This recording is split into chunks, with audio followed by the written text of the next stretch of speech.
സർക്കാർ സംവിധാനങ്ങൾ വേണ്ട വിധത്തിൽ ഇടപെടുന്നില്ല എന്ന വലിയ ആക്ഷേപം അവിടുത്തെ ഓരോ ജീവനക്കാരും മാധ്യമങ്ങളുടെ മുന്നിൽ നിന്ന് നിരന്തരം പറയുന്നത് നമ്മൾ കണ്ടിരുന്നു. കഴിഞ്ഞ ദിവസം ലേബർ വകുപ്പിന്റെ മുൻഗണനയിൽ ഒരു ചർച്ച നടന്നിരുന്നു.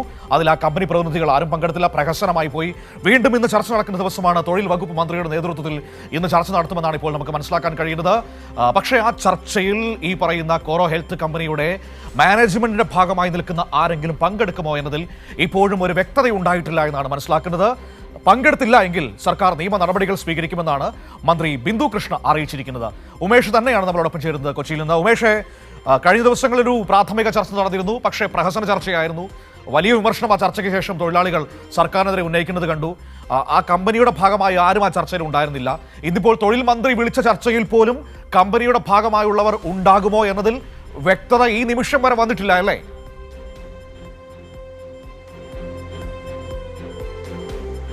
അതെ മനു, അത് മന്ത്രിക്ക് പോലും ആ ഉറപ്പ് വന്നിട്ടില്ല എന്നുള്ളതാണ് യാഥാർത്ഥ്യം. കഴിഞ്ഞ ദിവസം മന്ത്രി ബിന്ദു കൃഷ്ണ പ്രതികരിച്ചപ്പോഴും അത് തന്നെയാണ് പറഞ്ഞത്. ഇന്ന് ചർച്ച വിളിച്ചിട്ടുണ്ട്, സർക്കാരിൻ്റെ നേതൃത്വത്തിൽ തന്നെ വിളിച്ച ചർച്ചയാണ്. ഇതിൽ കോറോ ഹെൽത്ത് കമ്പനി മാനേജ്മെൻറ്റ് പ്രതിനിധികളെ വിളിച്ചിട്ടുണ്ട്, അവരോട് പങ്കെടുക്കണം എന്ന് പറഞ്ഞിട്ടുണ്ട്. പക്ഷേ അവർ വരുമോ ഇല്ലയോ എന്നുള്ള കാര്യത്തിൽ ഇപ്പോഴും വ്യക്തതയില്ല എന്നുള്ളത് തന്നെയാണ് പറയുന്നത്. ഇനി പങ്കെടുത്തില്ല എങ്കിൽ നിയമ നടപടി സ്വീകരിക്കും എന്നാണ് മന്ത്രി സൂചിപ്പിച്ചത്.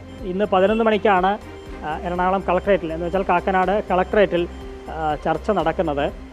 ഈ ജീവനക്കാരുടെ പ്രതിനിധികളും തൊഴിലാളി യൂണിയൻ പ്രതിനിധികളുമൊക്കെ ആ ചർച്ചയിൽ പങ്കെടുക്കും.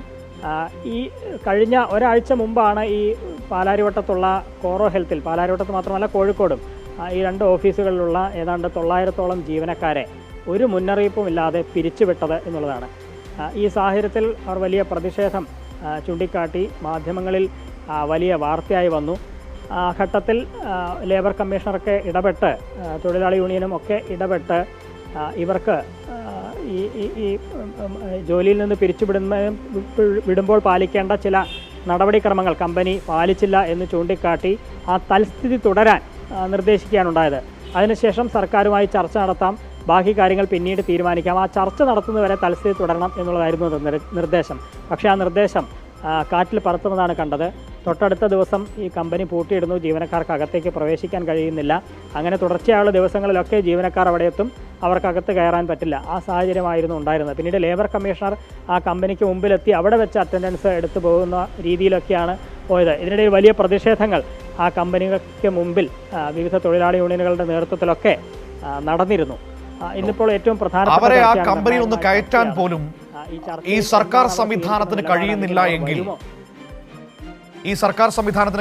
എങ്കിൽ പിന്നെ എന്ത് ഉത്തരവാദിത്വമാണ് സർക്കാരിന് അവിടെ ഉള്ളത്?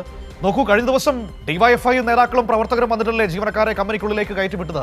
സർക്കാരിന് ഇത് ചെയ്യാൻ കഴിയുന്നില്ല, പിന്നെ എന്തിനാണെന്നേ ഈ തൊഴിൽ വകുപ്പും തൊഴിൽ മന്ത്രിയും സർക്കാർ സംവിധാനങ്ങളും ഒക്കെ?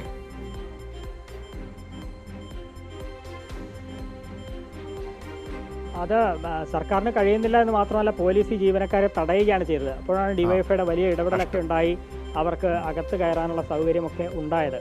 പക്ഷേ പിറ്റേ ദിവസം മുതൽ സുരക്ഷാ ജീവനക്കാരെ പോലും പിൻവലിച്ച് അത് പൂർണ്ണമായും അടച്ചിടുന്ന അവസ്ഥയിലേക്കൊക്കെ കാര്യങ്ങൾ എത്തുകയാണ്. ഈ ഘട്ടത്തിൽ ഇത് ഗൗരവമായി തന്നെ പരിഗണിക്കേണ്ടതാണ് എന്ന് വിവിധ കോണുകളിൽ നിന്ന് ആവശ്യം ഉയർന്നു കഴിഞ്ഞു. സർക്കാർ ഇന്നിപ്പോൾ ചർച്ച നടത്തുന്നുണ്ട്. ഈ ചർച്ച ഏറ്റവും നിർണായകമാണ്. അതിൽ അവർ വരുമോ ഇല്ലയോ എന്നുള്ളതാണ് ആദ്യത്തെ ചോദ്യം. ഇനി അഥവാ വന്നാൽ എന്ത് നിലപാടാണ് അവർ സ്വീകരിക്കുക എന്നുള്ളതാണ്. അവർ പറയുന്നതനുസരിച്ച് ഈ കമ്പനി നഷ്ടത്തിലായതുകൊണ്ടാണ് ജീവനക്കാരെ പിരിച്ചുവിട്ടത് എന്നൊക്കെ വാദം അവർ പറയുന്നു. പക്ഷേ അത് കേരളത്തിൽ മാത്രമാണ് ഈ പിരിച്ചുവിടലുണ്ടായിട്ടുള്ളത്. മറ്റ് സംസ്ഥാനങ്ങളിലാണെങ്കിൽ വീണ്ടും ആളുകളെ റിക്രൂട്ട് ചെയ്യുന്ന നിലയൊക്കെ ഉണ്ടാകുന്നു. അപ്പോൾ എന്തുകൊണ്ട് ഇവിടെയുള്ള ജീവനക്കാരെ പിരിച്ചുവിടുന്നു? ഇവരോട് ഇത്ര വൈരാഗ്യം എന്ത് എന്നുള്ളത് ചോദ്യമാണ്. കാരണം ഇവിടുത്തെ തൊഴിലവകാശങ്ങളുടെ ലംഘനം തുടർച്ചയായി ഇവിടുത്തെ ജീവനക്കാർ ഇതിനു മുൻപൊക്കെ ചൂണ്ടിക്കാട്ടിയതാണ്. 8 മണിക്കൂർ അല്ലെങ്കിൽ 9 മണിക്കൂർ, പരമാവധി 10 മണിക്കൂറൊക്കെ ജോലി ചെയ്യാൻ സന്നദ്ധമായിരുന്നവരെ, വനിതാ ജീവനക്കാരെ അടക്കം രാത്രി 10 മണിവരെയൊക്കെ ജോലി ചെയ്യണം എന്നവർ നിർബന്ധിക്കുന്ന സമയമുണ്ടായിരുന്നു. അങ്ങനെ ജോലി ചെയ്തു കഴിഞ്ഞാൽ തന്നെ അവർക്ക് അതിനുശേഷം അവരുടെ വീടുകളിലേക്ക് പോകാൻ, അല്ലെങ്കിൽ അതിനുള്ള സുരക്ഷ അവർ ഒരുക്കാത്ത സാഹചര്യം ഒക്കെ ഉണ്ടായി. ഇതൊക്കെ ചോദ്യം ചെയ്യുമ്പോൾ മറ്റ് സംസ്ഥാനങ്ങളിലൊന്നും കുഴപ്പമില്ലല്ലോ എന്നൊക്കെയുള്ള നിലപാട് ഈ കമ്പനി സ്വീകരിക്കുന്നു എന്നുള്ളതാണ്. ഒപ്പം ഈ കേന്ദ്ര സർക്കാരിൻ്റെ പുതിയ തൊഴിൽ ചട്ടം, ലേബർ കോഡ് ഒരു പ്രധാന വിഷയമാണ്. അതിൻ്റെ ചുവട് പിടിച്ചാണ് ഇവർ ഈ നീക്കം നടത്തുന്നത് എന്നൊക്കെയുള്ള ഗൗരവമായ വിഷയങ്ങളുണ്ട്.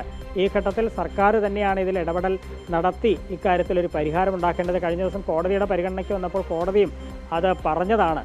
ഇനി എന്താണ് ഇന്നത്തെ ചർച്ചയുടെ ബാക്കി പത്രം എന്നുള്ളത് തന്നെയാണ് ഇനി കാത്തിരുന്ന് കാണേണ്ടത് മനു.